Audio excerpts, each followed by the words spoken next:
understand how food systems are connected to so many other areas and all of the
That's great. No, and so talk more about this call to action and why it's so important, what you hope to do with it here at COP and all of the other conferences that we'll be seeing over the next year. How do we build momentum around really changing philanthropy?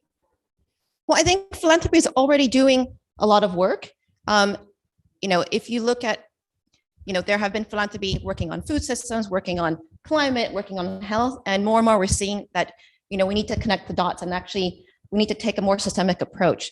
So what we want to showcase here is actually that there are philanthropies that are starting to look at this, that are investing in these areas, and they're doing it in different ways. And actually there is no one way, and there's different ways to approach it. So really exploring this is what is philanthropy's role? How can philanthropy help unlock, by itself, it can't solve the crisis, but it plays a crucial role in partnering with others, with government, with the financial sector, with civil society, really to kind of start this transformation process. It's fantastic. Thank you so much.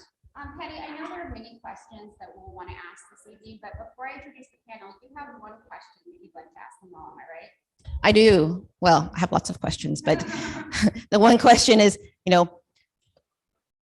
from a climate perspective, but, focusing on, it's a complex issue and you have to work on everything. Sounds a bit like Darth Vader, but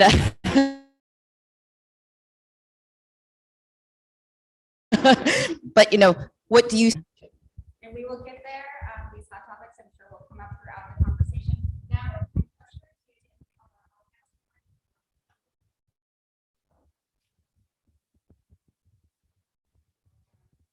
so I'd first like to introduce someone in the middle, Adele Jones from the Sustainable Food Trust. Adele, can you wave? I can't see. Next, we have Avery Cohn from ClimateWorks. Hi, Avery. I'd also like to welcome Petra from the IKEA Foundation. Hi, Petra. Roy Steiner from the Rockefeller Foundation.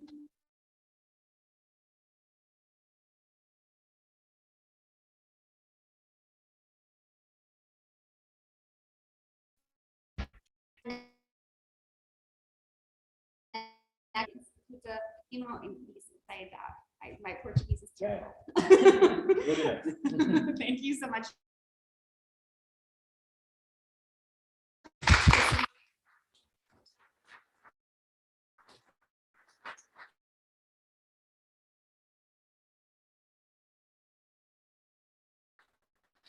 Topic issue that your foundations are really looking at over this next 6 months, over this next year. And when it comes to catalyzing food systems as part of this transformation for the climate biodiversity, all the things we mentioned before. So maybe Petra also closest to me and I'll put you on the spot.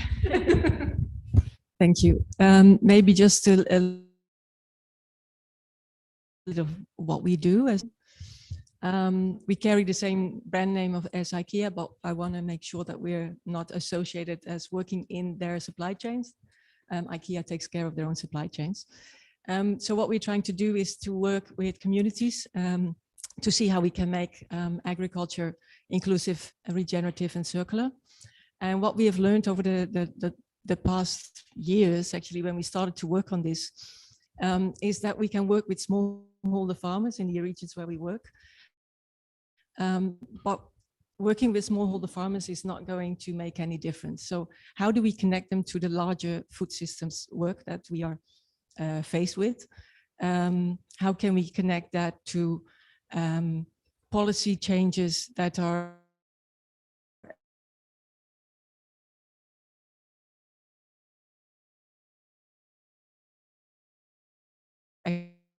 actually see how we can influence farmers to actually transition.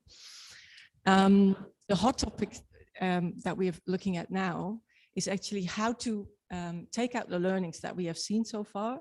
How can we learn from that? How can we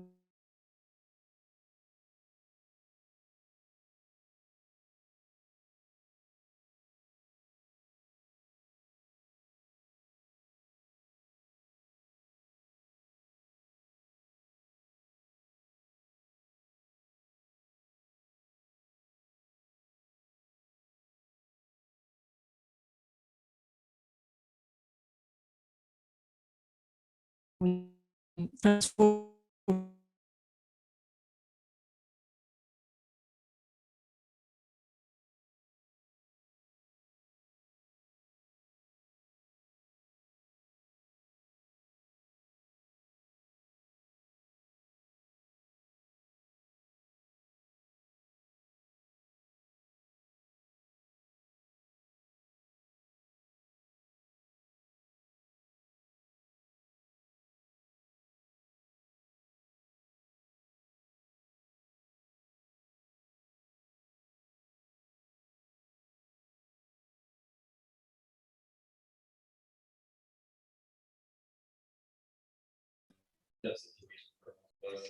As you know, in Brazil, we're facing a bad health and political situation at the same time.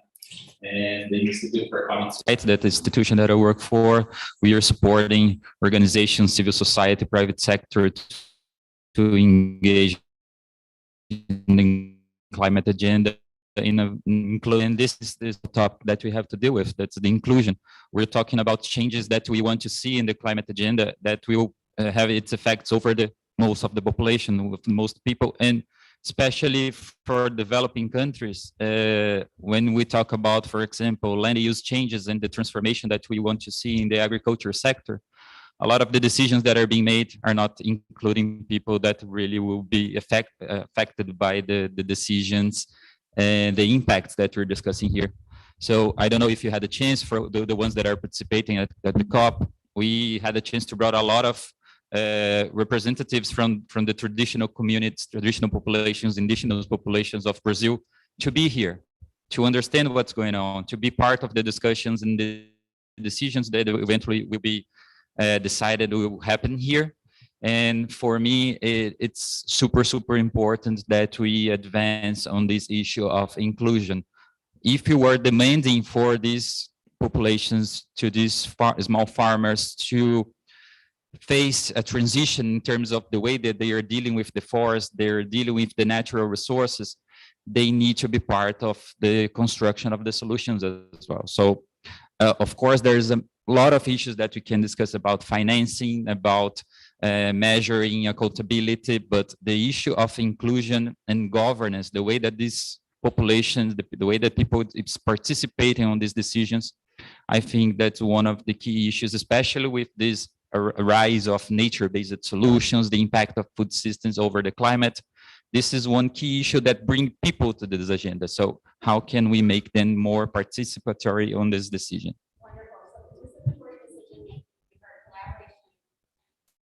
Where's Steiner next? Thank you. Yeah, it's interesting. I just was at sat in on Indigenous Peoples Forum, and one of the things they mentioned was it's not just about reforesting or the land. We need to reforest our hearts and our minds. And I love that way of framing things, because we have to understand our interconnectedness, and we have to learn how to collaborate in new ways.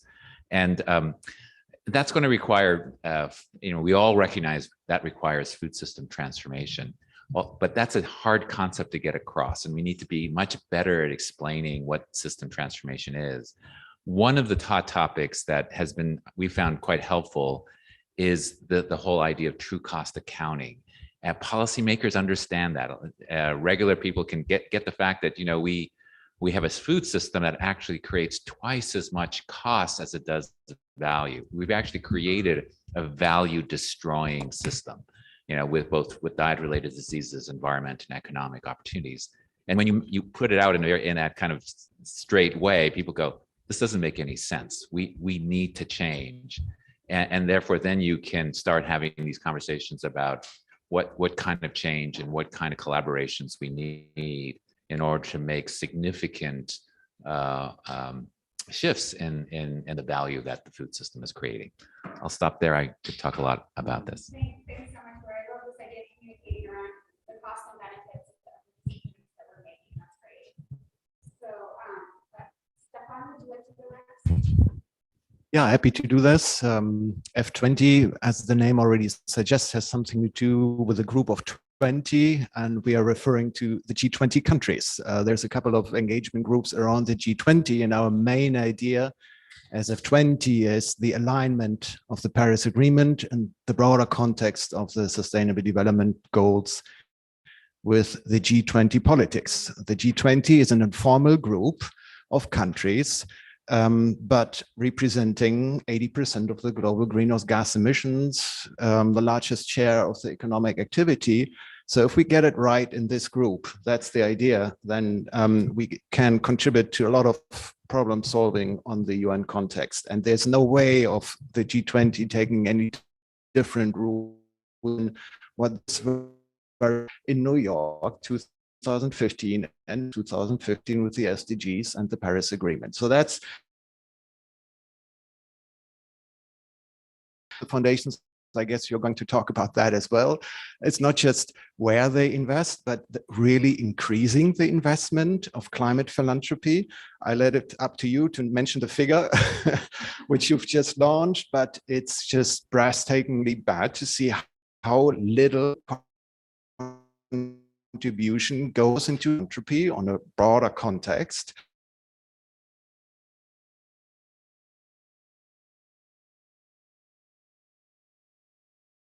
I think aspect is absolutely key. Really, a couple of years ago, we called this the internalization of externalized costs. It really is is at the heart of the endeavor, and on a broader context, I think, we probably see with the connectedness the different challenges. Why? Because we just went through a first global unprecedented vulnerability experience with COVID, which has really never been there before in that extent. And that tells us something. That tells us we need to listen to science, we need to collaborate, we need to work internationally, but also find ways of local implementation. So I think this learning curve is sort of the good guidance for where philanthropy should go and will go in the next years. Wonderful. Thank you, Stefan. There's a lot to unpack there, Adele. You know a lot about true cost accounting, probably more than anyone in this room.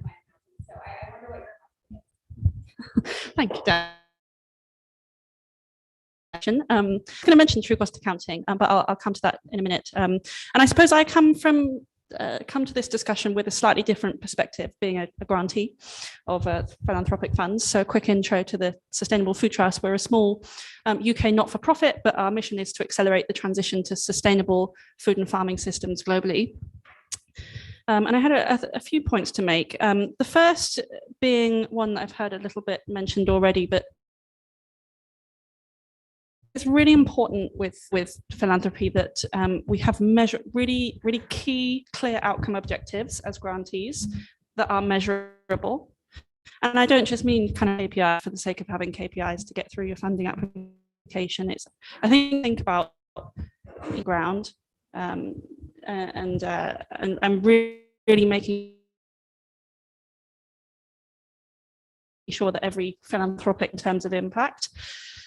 And I was reflecting the other day, a couple of colleagues of mine went to the TEDx Countdown event in Edinburgh, which happened, I think, about 2 weeks ago, the week before COP started. And their reflection from attending that event was that food and farming is probably the only sector that doesn't have a major global campaign, which everyone can get behind. There's this major campaign called, what's it called? The electric, anyway, the electric car racing, which is, I've seen some of the cars around the city this week, and it's incredible to see the amount of power behind campaigns like that. The same with sport, football.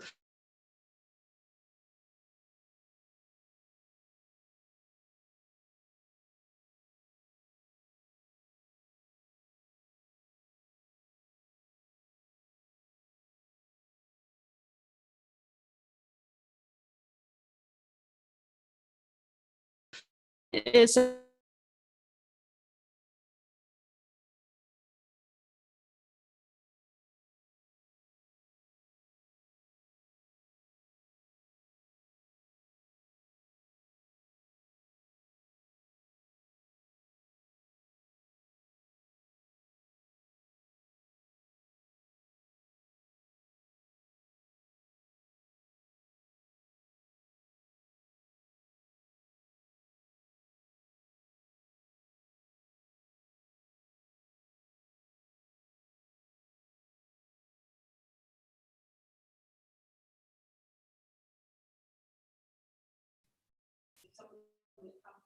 greenwashing purposes to make themselves feel better about. We need philanthropy to be able to keep projects authentic, but we need businesses to invest in making sure those projects are a success. And I think co-funding is something we should be doing much more of. I'm really lucky the foundations I'm working with have kind of got on board with this idea of co-funding with businesses as well. But it's something I'd really love to see more of.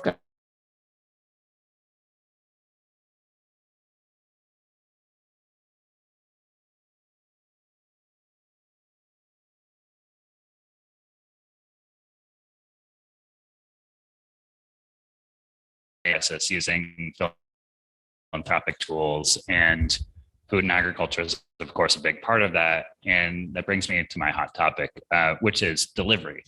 Ever since the Paris Agreement, it's transformed the role of the COP into a place for pledges. And I don't think we've ever seen bigger pledges than we've seen this week. This week, we've gone from 2.7 degrees above pre-industrial to something like 1.9 above pre-industrial. And we've done it by making pledges on forests, working to end deforestation by 2030, methane, working to curb methane 30% by 2030, finance, working to make it net zero as soon as we can. And I can tell you all three of these things point directly at our topic, food. Food is here, it's arrived now. The pledges are calling for us to deliver, and it's the time for us to deliver. Food causes the plurality of methane emissions. It causes something like 80% of all emissions from deforestation. And because food causes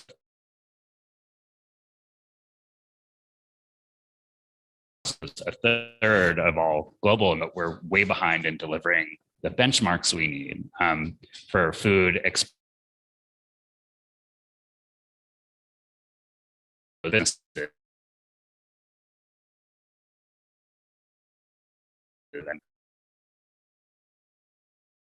transition to late.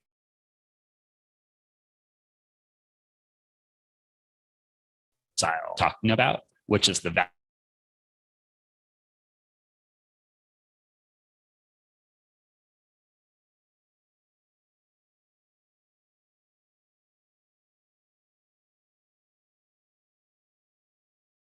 value on mitigating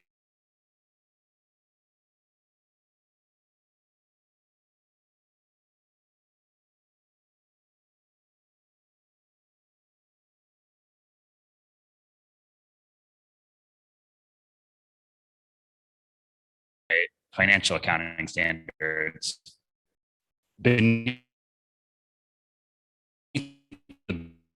the big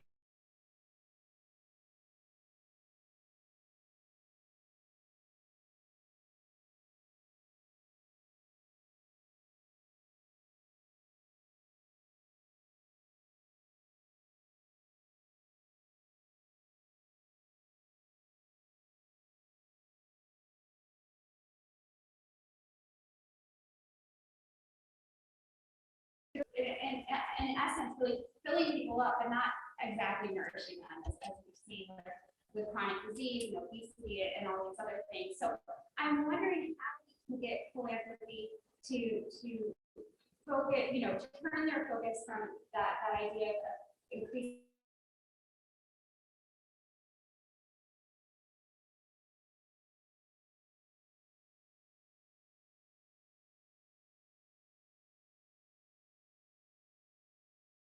as well.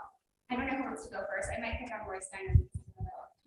Good. I like being picked on. I think you hit on an absolutely critical issue: is how do we define that transformation? And I do think that there are three dimensions. I think we need, and I love the idea of we need a global campaign. But in order to do that well, I think we need some common definitions. I do think we can get to a common definition around regenerative agriculture. Perhaps, that's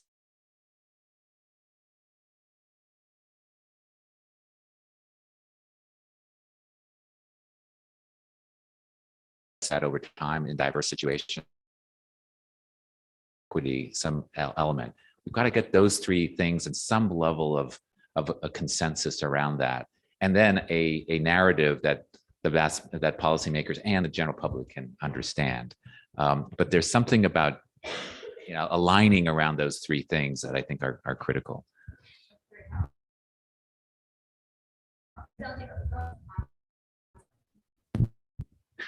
I'm cautious about coming up with a new campaign, but would rather recommend to look at what's the situation at the moment. And we just went through a dramatic health crisis, and the links between climate, health, and food are so obvious that we just need to, I think we just need to pick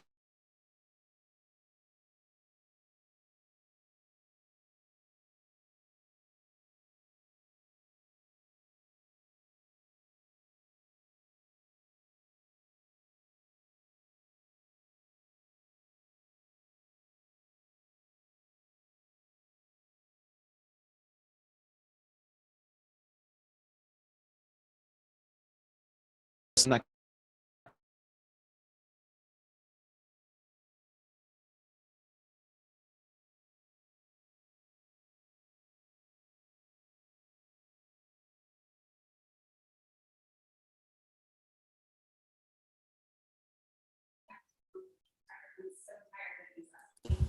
I lost count. So, I would, ask you, how do you answer that? Because government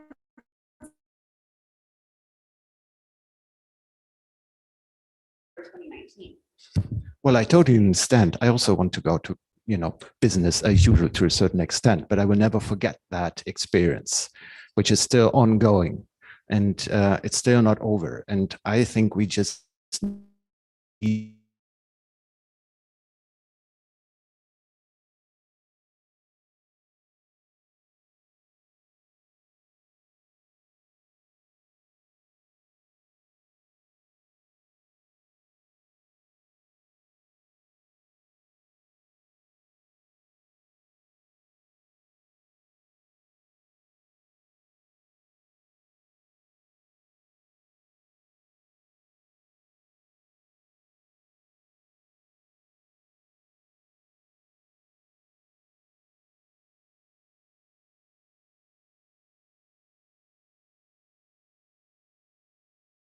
culture. I wake up every day of the week and hear a different word being used. Is it regenerative, agroecological, nature-friendly farming, climate-smart agriculture? You kind of lose track as to who's talking about which term. And I think actually when you think about it, we all agree that we need to improve our soil health, our water quality, our air quality, our biodiversity, etc. on impacts in each of those areas and create a common set of metrics for so doing. I think it could be a real driver of change. And I don't think it should just be the philanthropic movement that uses those same metrics. I think we should use them for sourcing standards in supply chains for food. I think we should use them for government aid for farming as part of the new support schemes for farming. I think we should use them for with banks and investors who are looking to invest in natural capital or even offsetting, if that's going to be a thing. They should at least be based on common metrics to try and reduce unintended consequences. But it potentially could also be used on consumer. I kind of hasten to say labeling, but consumer communication for food as well. And I can see your EcoScore T-shirt here in the audience, which is great to see. So I think the same set of metrics, the same set of KPIs should be used in every part of the food system. And that means it doesn't really matter which definition we're using, but we're all driving in the same direction on the key impact areas. Avery and Petra, can we get to a common set of metrics? How possible is that? We can't even get the United States to get, into the metric system. So I wonder how we can get that. It's the only country, though. Go ahead. It is something that we are struggling with all the time. I think what we miss, what was alluded to as well, is what is the goal that we are going towards to? Because on climate, we have this 1.5 degree goal that we're all working towards to. So it's reducing greenhouse gas emissions. In food and agriculture, we don't have one goal or one to go to. But we could set these goals. So that's something we should discuss on what is then a common goal that we can agree on that makes sense. I don't think it's easy. What we're trying to do is when we were thinking about this is looking at can we not look at sort of the principles that we're using? If we talk about, let's say, extractive industries, we don't think about agriculture, we think about mining or anything. But the way that we have built up agriculture at the moment is that we're only taking out of the soil, out of the land, all the nutrients, etc. We don't leave time to soils to regenerate. So we normally think of it, crops will come every year, but nowadays that is no longer the point. So can we look at sort of a benchmark? How can we not be extractive in our operations and apply that? So I don't know how that would look like, but I think extraction is something that if you think about it, if you go through your supply chain, if you look at your operations, you can probably see where you are being extractive. So how can you then say we want to be positive? That's not a metric, but I think that is the common underlying principle that we have to apply in setting these metrics. So what are those tweaks that you can make in certain parts of the supply chain? Absolutely. Yeah. So Gabrielle, you look like you want to talk. Yeah. Because from I agree, of course, but from the production perspective, I believe that we're not that very far from the standards that we want to implement and how we see the impact. Because for me, it's easier to measure, to find these KPIs and to find where we want to be. In Brazil, for example, we have reduced deforestation by 82% in the past, increasing the production. And of course, we're talking about commodities, we talk about soy, livestock, but we were able to have a political and private sector agreement, a situation where we were able to provide that, to find the situation where the country was delivering results related to land use. And the first situation where we have this political instability, we dismantle the policies, we dismantle the arrangements, and in a country that we saw in the past as being strong in proposing these policies. So again, from the production side, I believe that we are not that far from where we want to go and the standards that we see for this kind of production. Of course, there's a lot that we need to do, but I believe that we kind of know the pathway together. From the consumption perspective, I believe that it's more challenging because there is a lot to do in terms of cultural factors and the way that people deals with food, the way that people see the connection in from a developing country perspective, the price of a healthier, sustainable food. So how can people access this kind of food?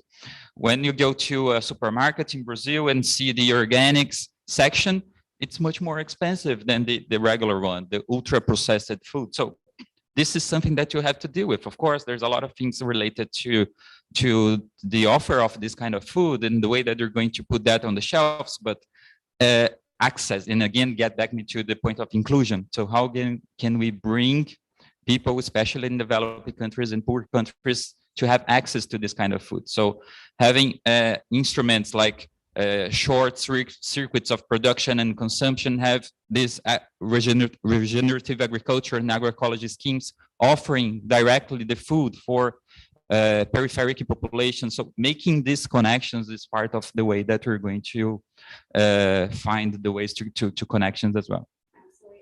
Avery, are we making these connections? Are we able to do this right now? We are able to do this right now, Danny. How can I say no to that? Look,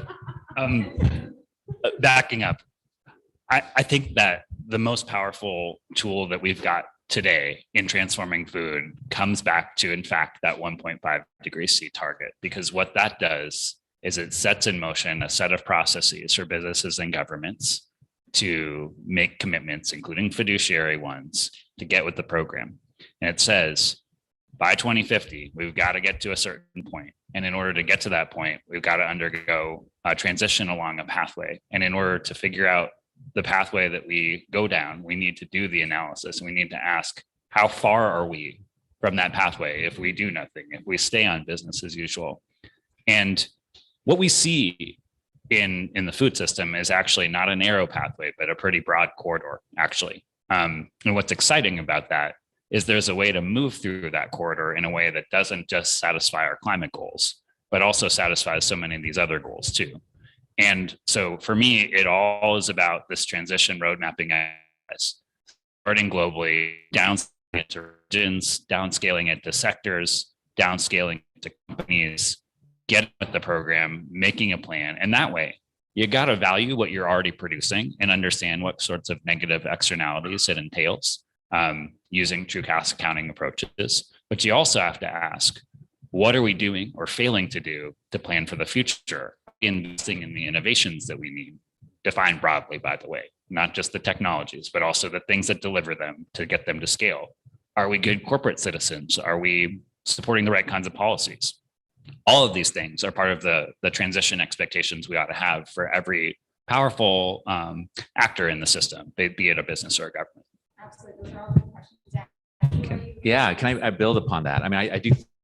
There's tremendous opportunity for a lot of win-win. So as many of you may know, IKEA Foundation and Rockefeller and Bezos Earth Fund just launched, committed 1.5 billion for essentially rolling out solar distributed renewable energy solutions. And that leveraged, maybe $10 billion of other institutional funding. We can't deliver that without considering food, because distributed renewable energy happens in rural areas. You can't have sustainable business models that don't take into account agriculture and the food systems there. So how do you design things so that it meets the goals that you just laid out? And we have to where is there momentum? How do we add on, and how do we shift what's happening on the ground? So I think there's a lot of opportunity, but it's got us to think really creatively. Absolutely. It goes back to the interconnectedness of all of these issues. Thank you so much. So, we are in the final week of COP26 right now, and I want to ask you all, is there one recommendation you have to help redirect financial flows away from the harmful practices that have been invested in for decades now towards more positive food system transformation? And I know it's hard to sort of boil that down to one thing, but I'm sure you all have been thinking about this. What are the recommendations? If you could get, leaders in the room and have lunch with them, what would you recommend to them? Petra, I was on you first, but you look so thoughtful. Yeah, I've been thinking about this, and one of the points that was also brought forward is that we need more funding to really go for that food transformation. And I think with that funding, we also have to be much more ambitious.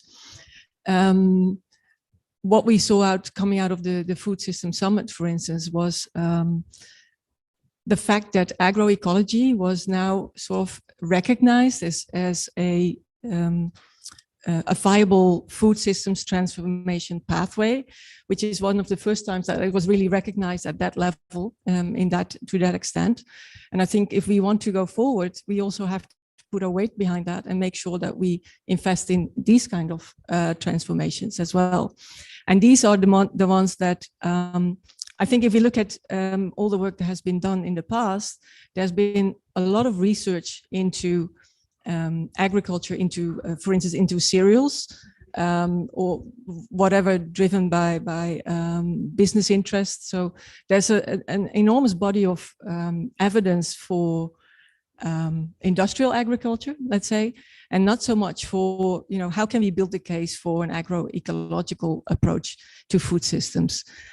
So that is something that I would say, if we can all put our weight behind that as well, put the funding into understanding the alternatives that we can apply, that would really help us get on the right path. Absolutely, and I'm so glad that everyone from it recognized. Well, why did it take so long? And how can funders and governments be ambitious if they don't have the courage?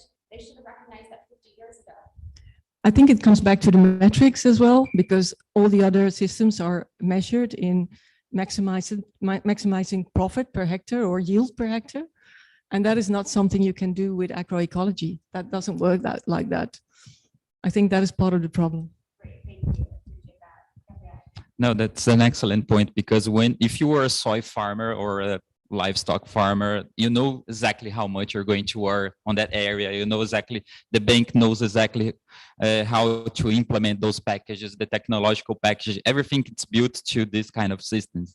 And it is very easy for them to keep on that, to rely on this kind of implementation. So what is the business model behind the agroecology scheme? So how can we say to a farmer in the field that he needs to shift for another kind of production if you're not going to be supported somehow for that? So it's really hard, because it doesn't make sense for them to make this shift if there is no a very concrete demand for them to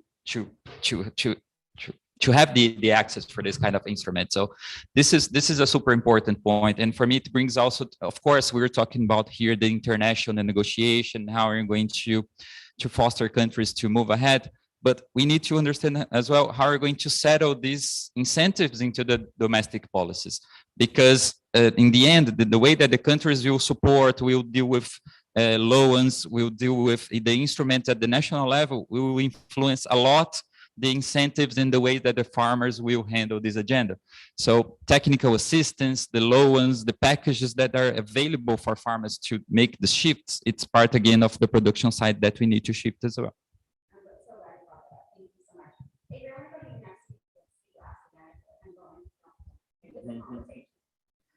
next. Okay, so in the room, powerful people, what do I tell them? If they're in business or finance, I tell them food has just become material. Get with the program.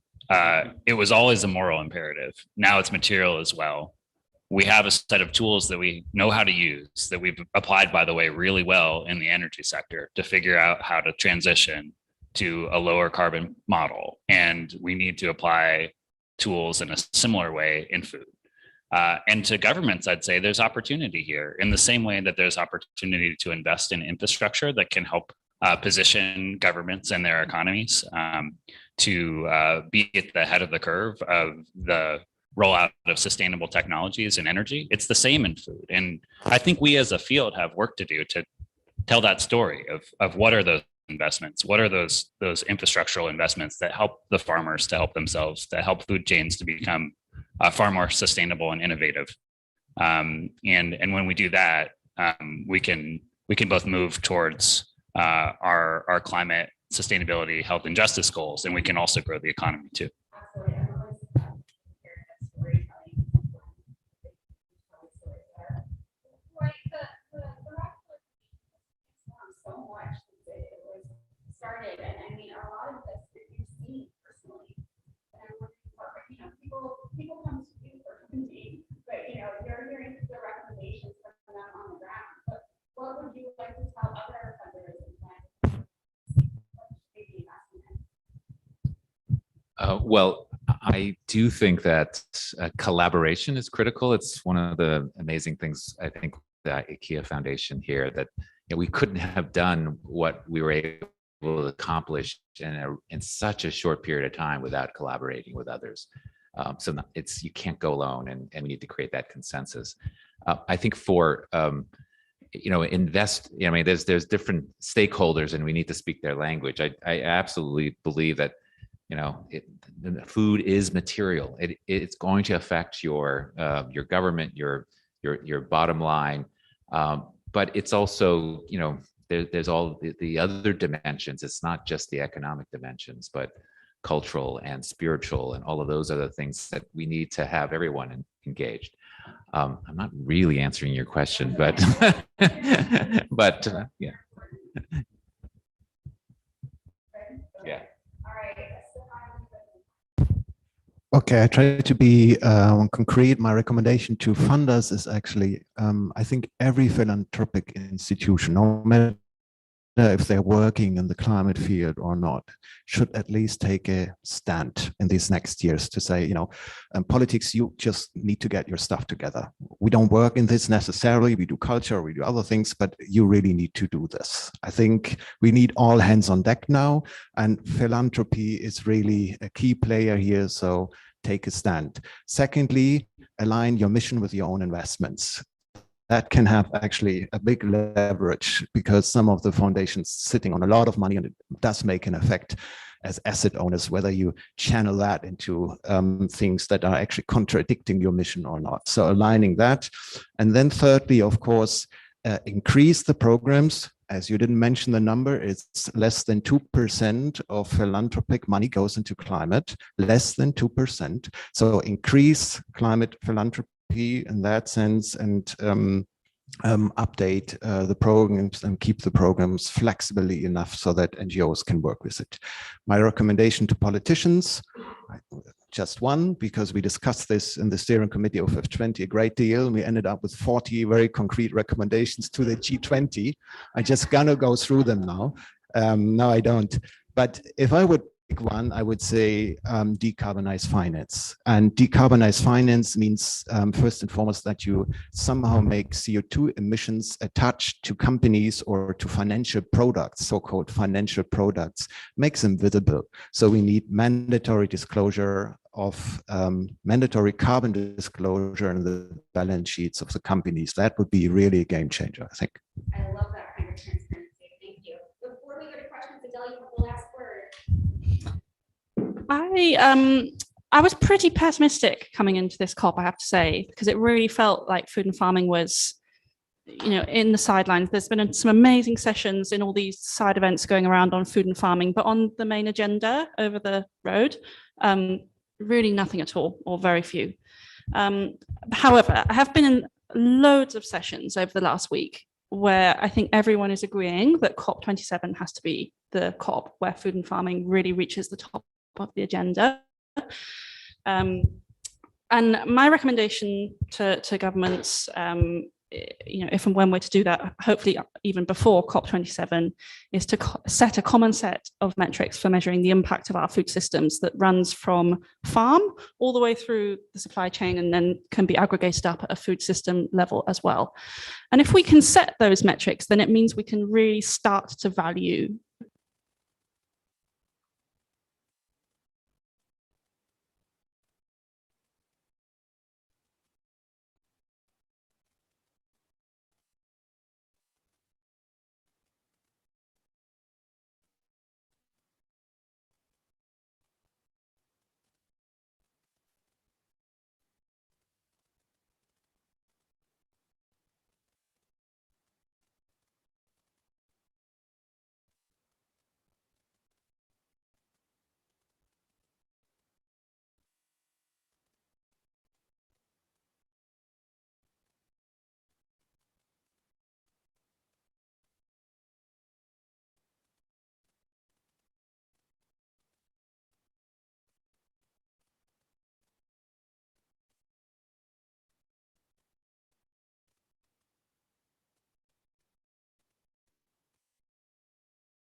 deal with the dirty stuff, but it's important. I think if we're talking about turning into China, answer your question, it's not only China. Every country you work with, you need to have a understanding of the basics.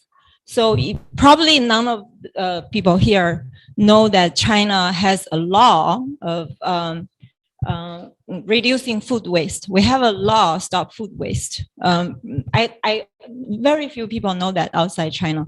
We have like a campaign of zero waste cities. We have a campaign of, we call it cleaning your plate campaign in China. So all of this, we need to build on the existing work so that we can move forward, identify where's the gap. I think this is like the philanthropic logic all the time, the theory of change and all of that. So I think in China now, what we are doing with support from another Rockefeller Brothers Foundation is trying to build this matrix and also measuring the emission, which steps and what kind of policy and action will have the best mitigation potential. And this is what we're doing. I think we try to help set the basis for the future work in future. And I think one very key element we're trying to meet the gap is the interaction energy system, biodiversity and climate change, and also the health issue and the pollution, the soil pollution issue in China. So we try to do that, but maybe it's very challenging. We'll be happy to share our results. Thank you. Thank you so much. We have time for one question in the audience. I saw that gentleman in black or blue laser first, so I'll assume that these are present for Warner's Wonderland. I'm not great with colors today.